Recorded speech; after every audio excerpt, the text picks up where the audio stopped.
오늘 우리에게 주신 하나님의 말씀은 신약성경 고린도전서 12장 1절에서 11절까지 말씀입니다. 말씀을 봉독하겠습니다. 형제들아, 신령한 것에 대하여 나는 너희가 알지 못하기를 원하지 아니하노니 너희도 알거니와 너희가 이방인으로 있을 때에 말 못하는 우상에게로 끄는 그대로 끌려갔느니라. 그러므로 내가 너희에게 알리노니 하나님의 영으로 말하는 자는 누구든지 예수를 저주할 자라 하지 아니하고 또 성령으로 아니하고는 누구든지 예수를 주시라 할 수 없느니라. 은사는 여러 가지나 성령은 같고 직분은 여러 가지나 주는 같으며 또 사역은 여러 가지나 모든 것을 모든 사람 가운데서 이루시는 하나님은 같으니 각 사람에게 성령을 나타내심은 유익하게 하려 하심이라.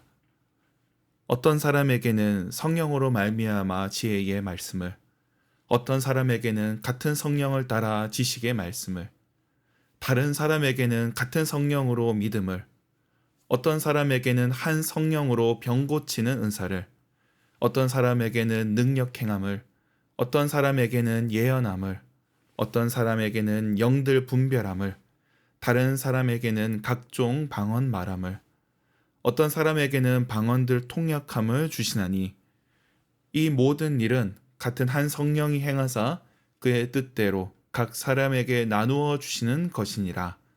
아멘. 매일 성경 순서에 따라 고린도전서 12장 말씀을 살펴보겠습니다. 오늘 본문은 성령과 은사의 관계를 다룹니다. 고린도 교회는 은사가 충만한 교회였고 저마다 은사를 드러내다 보니 질서가 필요했습니다. 그래서 오늘 본문은 은사를 어떻게 이해해야 할지 가르치는 말씀입니다. 바울은 은사를 다루기 전에 먼저 하나님의 영이신 성령에 대해 가르칩니다. 은사가 현상이라면 성령은 본질입니다.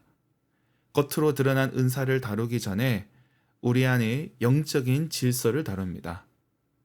영적 질서의 가장 중요한 부분은 우리가 성령을 받음으로 예수님을 주로 고백했다는 사실입니다. 3절 말씀이 중요합니다. 우리가 예수님을 믿는 건 성령의 역사입니다. 성령의 역사가 아니고서는 우리가 믿을 수 없었다는 겁니다. 반대로 우리가 예수님을 믿고 있다는 건 성령께서 계시다는 확실한 증거입니다. 드러나는 현상과 상관없이 성령이 계신 여부는 그리스도를 향한 고백으로 알 수 있다는 겁니다. 겉으로 드러나는 것은 이것이 성령의 역사인지 악령의 역사인지 구별하기 어려울 수도 있습니다. 때로는 우상을 섬기는 자들이 능력을 행하는 것도 있습니다. 그러나 우리 안에 예수를 주로 고백하는 그 믿음이 있다면 성령이 계시다는 것입니다. 다른 은사와 능력이 아니더라도 예수님을 주로 고백한다면 그 사람 안에는 성령이 있습니다. 그 가운데 우리는 같은 성령을 받았습니다. 그러나 성령의 역사는 다양하게 나타납니다. 4절의 은사는 여러 가지고 5절의 직분도 그렇습니다. 6절의 사역도 마찬가지입니다. 은사와 직분, 사역이 다양하게 나타납니다. 그 어느 하나의 은사, 하나의 직분, 하나의 사역이 다른 은사와 직분, 사역보다 더 우월하다 할 수는 없습니다. 성령께서는 각 사람과 공동체의 유익을 위해서 역사하십니다. 그래서 다양한 은사를 주시는데 그 내용이 8절에서 10절까지 있습니다. 여기 그 목록을 살펴보면 지혜의 말씀, 지식의 말씀, 믿음과 병 고치는 은사, 능력 행함, 예언함, 영분별, 방언 말함, 통역, 여러 은사들이 나옵니다. 이런 다양한 은사를 성령께서 나누어 주셨다는 것입니다. 그렇다면 오늘 본문이 우리에게 말씀하는 바가 무엇인지 살펴보겠습니다. 오늘 본문에서 은사와 직분과 사역은 다양하게 나타납니다. 어느 하나의 은사가 다른 은사보다 우월하거나 나은 게 아닙니다. 이는 우리 몸의 각 지체끼리 어느 게 더 나은지 따지는 것과 같습니다.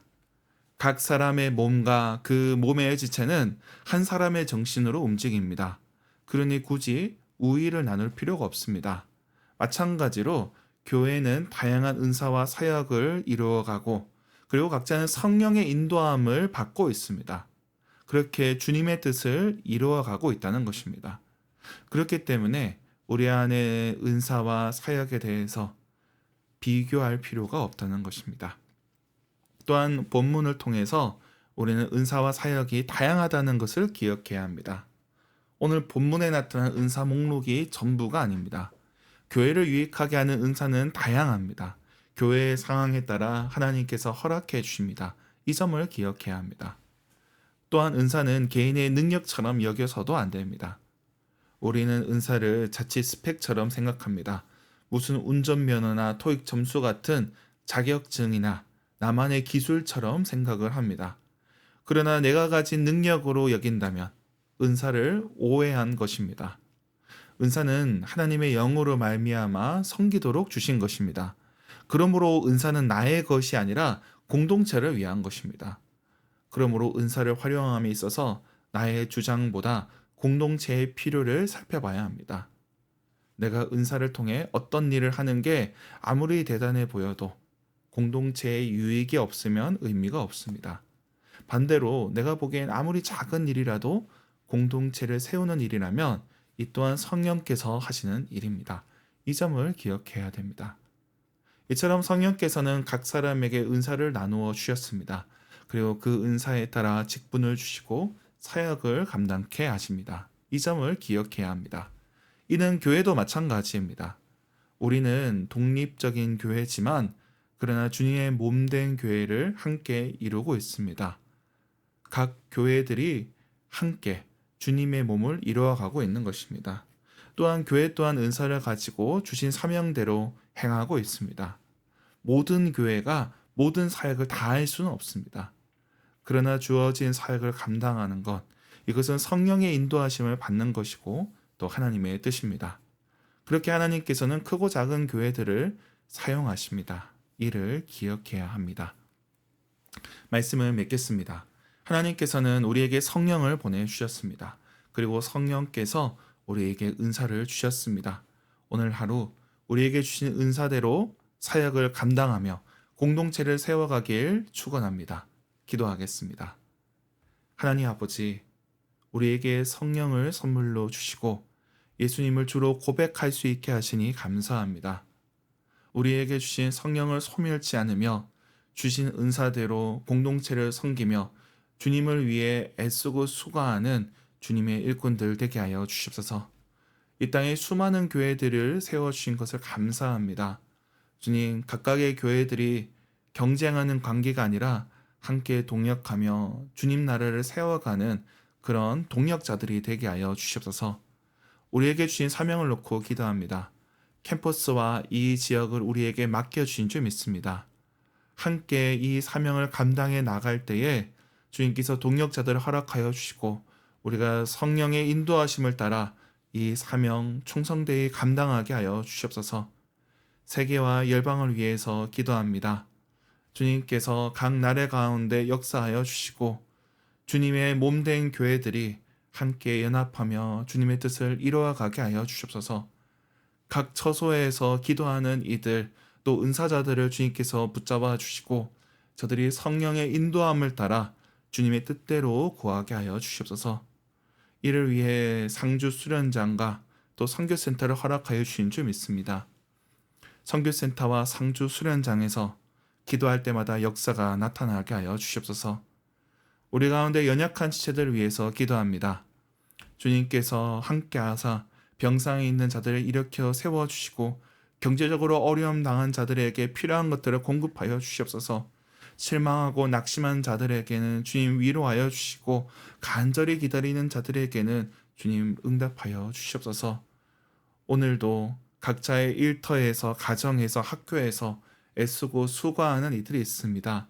주님께서 저들의 손을 복되게 하여 주시고 그 손으로 감당하는 모든 일들이 주님의 뜻대로 이루어지게 하여 주시옵소서. 감사드리며 예수님의 이름으로 기도드립니다. 아멘.